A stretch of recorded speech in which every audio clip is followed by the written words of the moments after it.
Olá, sejam todos muito bem-vindos, muito bem-vindas ao Literatura Falada, que chega ao vídeo de número 300. Pois é, quem diria? Quando eu comecei este canal foi em 2020, setembro de 2020, naquela primeira fase terrível da pandemia de Covid-19. Estávamos todos confinados e eu queria de alguma forma falar com o mundo do lado de fora. Eu acabava de lançar o meu primeiro romance, minha primeira obra de ficção, Íris Negra. Isso foi em janeiro, fim de janeiro de 2020, quando o livro ficou pronto, e eu não tive nem como fazer lançamento, né, porque logo veio o confinamento, era tudo muito assustador, e eu queria conversar com o mundo sobre o que eu estava produzindo e sobre o que eu estudava de literatura. Como vocês sabem, eu sou pós-doutora em Teoria da Literatura pela Universidade de São Paulo, fiz mestrado, doutorado, sempre estudei Machado de Assis, acabei estudando depois Machado e Shakespeare, a literatura brasileira sempre muito presente, e eu queria comunicar um pouco para o mundo o que eu estava estudando, o que eu tinha estudado e o que eu estava escrevendo. Eu não fazia a menor ideia que eu ia chegar aos 300, passados 300 vídeos, né?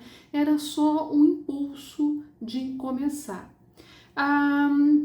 Desde então, muita coisa aconteceu na minha vida intelectual aqui no canal. Eu comecei só tentando ler textos meus e falando coisas de literatura brasileira, depois acabei falando sobre teoria da literatura, sobre literatura estrangeira, eventualmente sobre artes plásticas.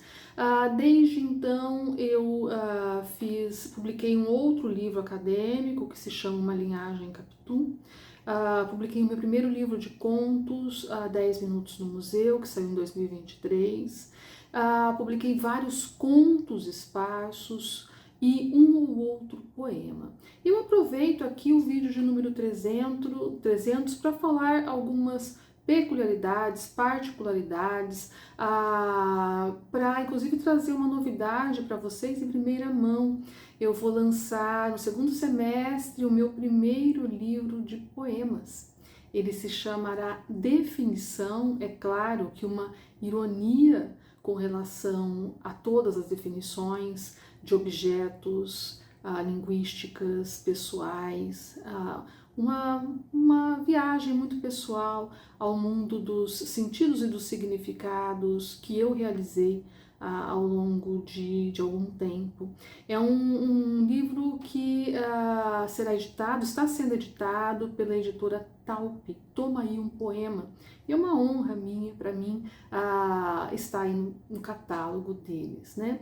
E eu aproveito aqui esse vídeo comemorativo dos 300 desse canal para retomar o vídeo passado, né? No vídeo passado a gente falou sobre bizarrices de alguns escritores, e eu que sou estudiosa, sou professora e também sou escritora, recebi a pergunta do Maurício nos comentários do vídeo: e aí, você que é escritora, tem alguma bizarrice? Então eu começo falando um pouco para vocês de umas bizarrices minhas, do meu processo criativo, e no final eu vou ler um conto de Machado de Assis que se encaixa nessa questão. Se você não tiver interesse em ouvir a minha história, você pode pular direto para o conto, uns 5 minutinhos. Bom, respondendo a pergunta do Maurício, eu tenho sim bizarrices. Sabe que, Maurício, quando você me perguntou, você tem bizarrices? Eu falei, eu não, imagina, não tenho nenhuma. Aí depois eu fiquei pensando, eu tenho, e são muitas.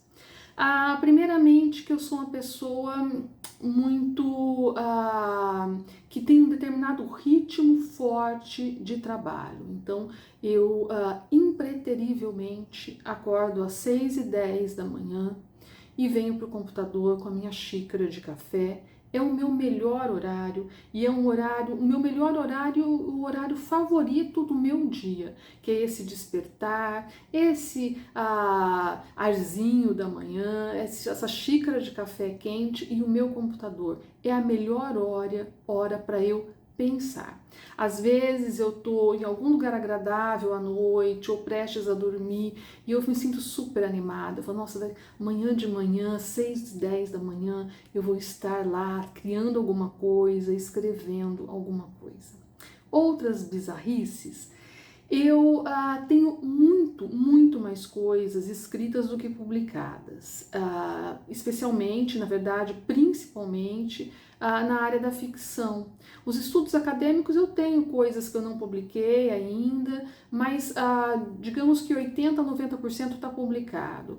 Enquanto que no que diz respeito à ficção, à poesia, eu publiquei pouco do que eu escrevo, do que eu escrevi até agora. Então, para você ter uma ideia, eu tenho por enquanto contos esparsos, 2 poemas publicados, tenho um livro de contos, que é 10 Minutos no Museu, e um romance, Íris Negra. Mas eu tenho outros 2 romances finalizados, 2 pequenos romances. Um deles tem o título provisório de A Jovem E, um drama adaptado. O outro se chama Os Avessos do Amor, que é um título provisório. Eu tenho 2 livros infantis que contam histórias sobre cachorros, né? Na verdade sobre as minhas cachorras, Cleo e a Estrelinha e Lili e Lola. E tem um livro de poemas que está pronto, esse aí deve sair ainda esse ano, os outros eu ainda não me sinto segura para publicá-los. Eu demoro muito tempo para publicar um texto depois que eu o escrevo. Eu sou capaz de ler um livro meu dezenas de vezes antes de enviá-lo para uma editora. E quando ele está em processo de edição, esse é um momento de extrema ansiedade e angústia para mim, porque eu não quero que passe nada e eu fico martelando em cima do texto por semanas a fio. Eu sou capaz realmente de ler muitas vezes um texto que eu escrevi, um romance, um conto, uma história. Geralmente eu deixo o texto descansando e releio mais uma vez dali a 6 meses, dali a 1 ano, dali a 2 anos. E uma curiosidade, eu nunca li um livro meu depois de publicado, nem mesmo um conto. Se eu li, foi aqui para vocês. Então essas são algumas das minhas bizarrices. E é nesse espírito da composição estética, do compor artístico, que eu convido vocês a ouvir comigo em comemoração aos 300 vídeos do canal e em comemoração à minha história como pesquisadora, como estudiosa de Machado de Assis, a ouvir um conto pequeno, um conto pouco extenso do Machado, publicado em 1885, um conto em que Machado fez o que ele já fez em outros contos, que é adiantar a própria ciência nos mistérios da mente, nos mistérios da composição e nos meandros aí que caminham o nosso subconsciente, as nossas ideias, que ajudam a compor histórias e a compor significados. Eu me refiro a um belo conto que se chama O Cônego ou a Metafísica do Estilo. Eu vou lê-lo rapidamente para vocês e depois eu comento algumas questões sobre ele. Vamos lá. O Cônego ou a Metafísica do Estilo. Vem do Líbano, esposa minha, vem do Líbano, vem? As mandrágoras deram o seu cheiro, temos às nossas portas toda a casta de pombos. Eu vos conjuro, filhas de Jerusalém, que se encontrardes o meu amado, lhe façais saber que estou enferma de amor. Era assim, com essa melodia do velho drama de Judá, que procuravam um ao outro na cabeça do cônego Matias um substantivo e um adjetivo. Não me interrompas, leitor precipitado. Sei que não acreditas em nada do que vou dizer. Dinuei, contudo, a respeito da tua pouca fé, porque o dia da conversão pública há de chegar. Neste dia, cuido que por volta de 2222, o paradoxo despirá as asas para vestir a japona de uma verdade comum. Então, esta página merecerá mais que favor apoteose, onde traduzi-la em todas as línguas. As academias, os institutos farão dela um pequeno livro, para uso dos séculos, papel de bronze, corte dourado, letras de opala embutidas e capa de prata fosca.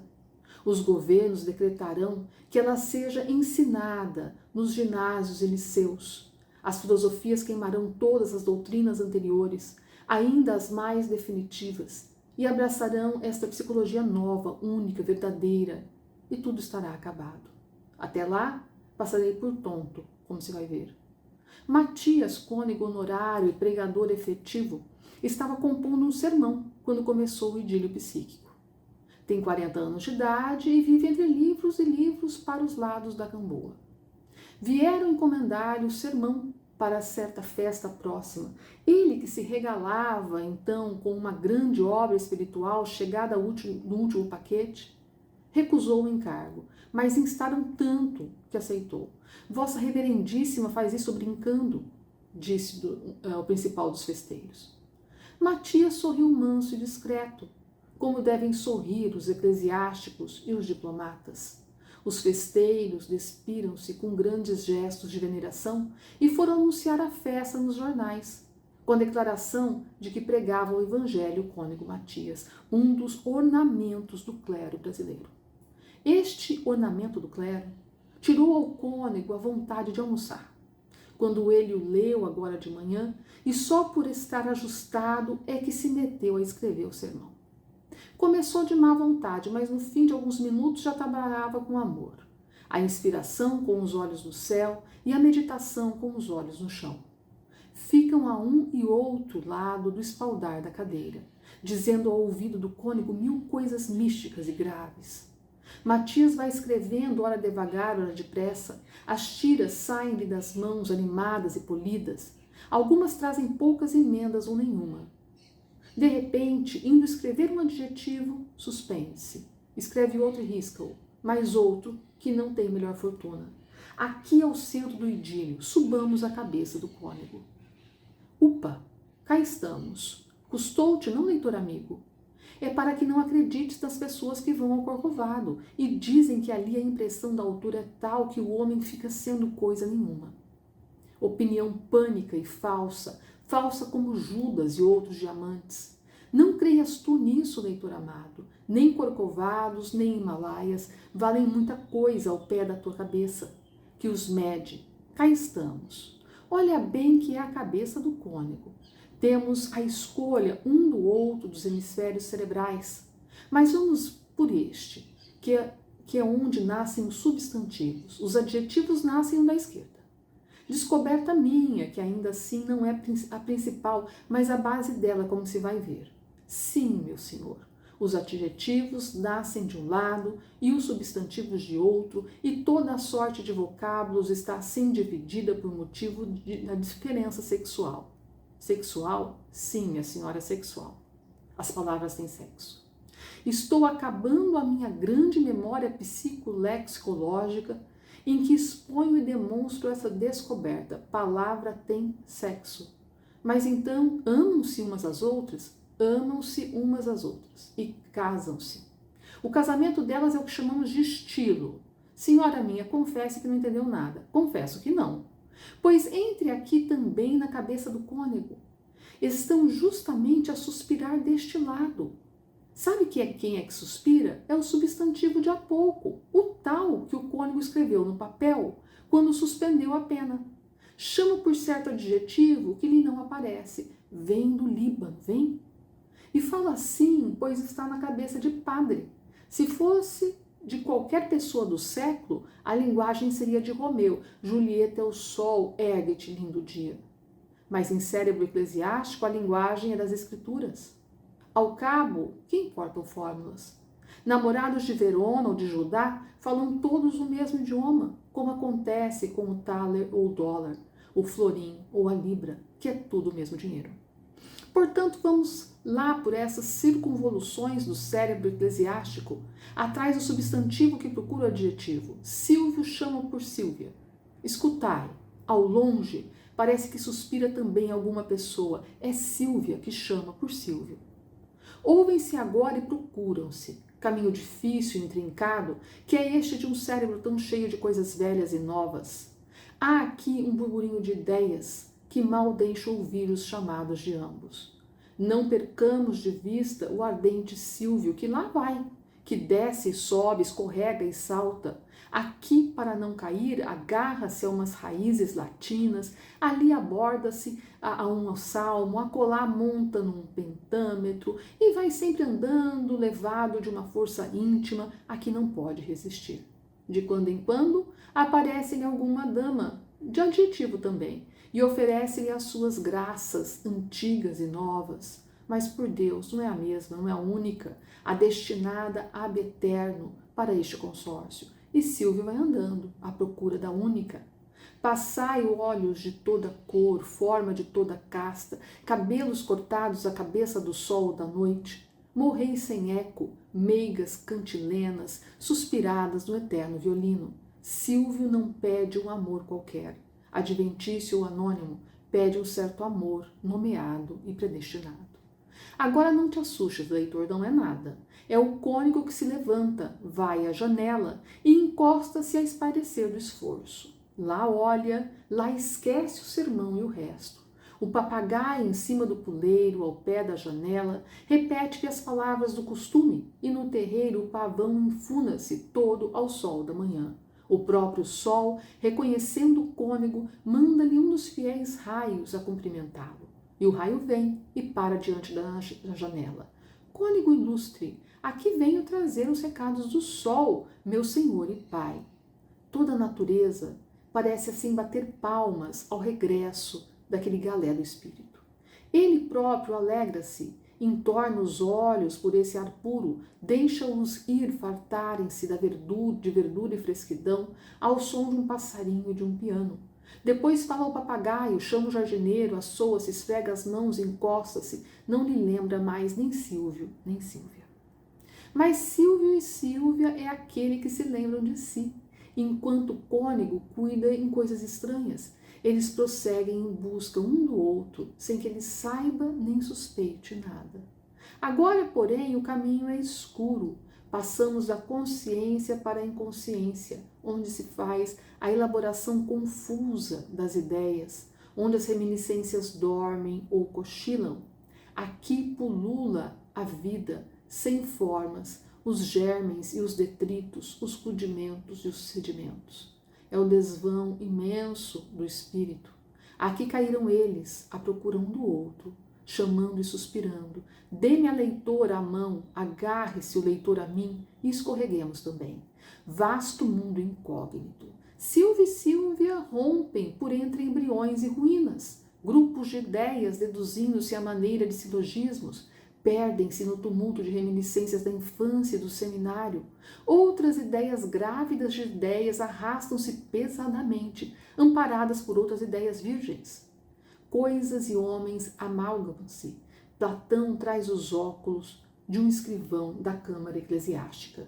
Mandarins de todas as classes distribuem moedas etruscas e chilenas, livros ingleses e rosas pálidas, tão pálidas que não parecem as mesmas que a mãe do cônego plantou quando ele era criança.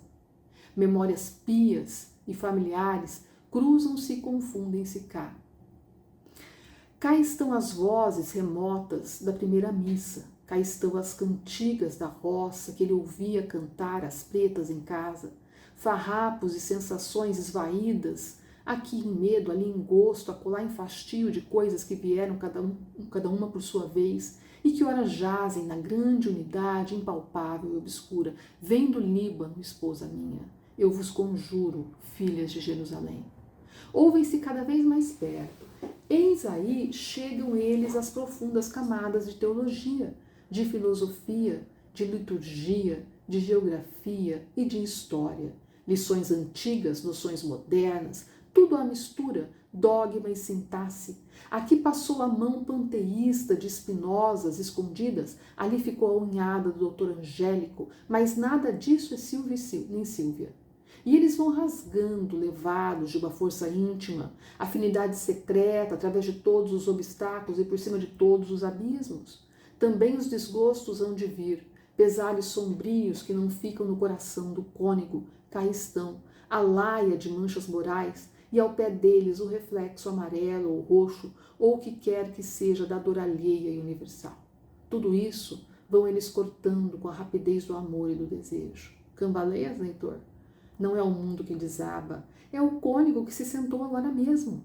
Espaireceu a vontade, tornou a mesa do trabalho e relê o que escreveu para continuar. Pega a pena, molha-a e desce ao papel, a ver que adjetivo há de anexar ao substantivo. Justamente agora é que os dois cobiçosos estão mais perto um do outro. As vozes crescem, o entusiasmo cresce, todo o cântico passa pelos lábios deles, tocados de febre, frases alegres, anedotas de sacristia, caricaturas, facécias, disparates, aspectos estúrdios, nada os retém, menos ainda os faz sorrir. Vão, o espaço estreita-se. Fica aí perfis meio apagados, de paspalhões que fizeram rir ao cônego e que ele inteiramente esqueceu. Ficai rusgas extintas, velhas charadas, regras de voltarete, vós também, células de ideias novas, debuxos de concepções, pó que tens de ser pirâmide. Ficai, abauroai, esperai, desesperai, que eles não têm nada convosco. Amam-se e procuram-se. Procuram-se e amam-se. Enfim, Silvia achou Sílvia. Viram-se, caíram nos braços um do outro, ofegantes de canseira, mas remidos com a paga. Unem-se, entrelaçam os braços e regressam palpitando da inconsciência para a consciência. Quem é esta que sobe do deserto, firmada sobre o seu amado? Pergunta Silvio, como no cântico. E ela, com a mesma lábia erudita, responde-lhe que é o selo de seu coração e que o amor é tão valente como a própria morte. Nisto o cônego estremece, o rosto ilumina-se-lhe. A pena, cheia de comoção e respeito, completa o substantivo com o adjetivo. Sílvia caminhará agora ao pé de Sílvio, no sermão que o cônego vai pregar um dia destes. E irão juntinhos ao prelo, se ele coligir os seus escritos, o que não se sabe. É ou não é belíssimo? Pois é, Machado de Assis, antes de Freud, nos convidando a mergulhar no subconsciente desse cônego, que está sem inspiração, que não sabe que palavra que ele vai colocar lá, e nos mostra, né, os meandros aí, como ele concebe os meandros da nossa mente, esse acúmulo de referenciais estéticos, de leituras, de vivências, de memórias esquecidas, né? De memórias remanescentes, um todo que faz com que o texto exista e o ato estético se perfaça. Eu achei que fazia muito sentido trazer esse texto aqui hoje, no vídeo de número 300, eu que estudei tantos anos, estudo há tanto tempo, mais de 2 décadas, né? 2 décadas e meia Machado de Assis, eu que escrevo aí alguns 6, 7 anos e que tento buscar nos meandros da minha mente referenciais, atos, memórias, referências que possam se tornar contos, romances e poemas. É isso aí. Se gostou, deixa o seu like. Não esquece de repassar o conteúdo para quem você acha que possa se interessar pelo tema e até o nosso próximo encontro.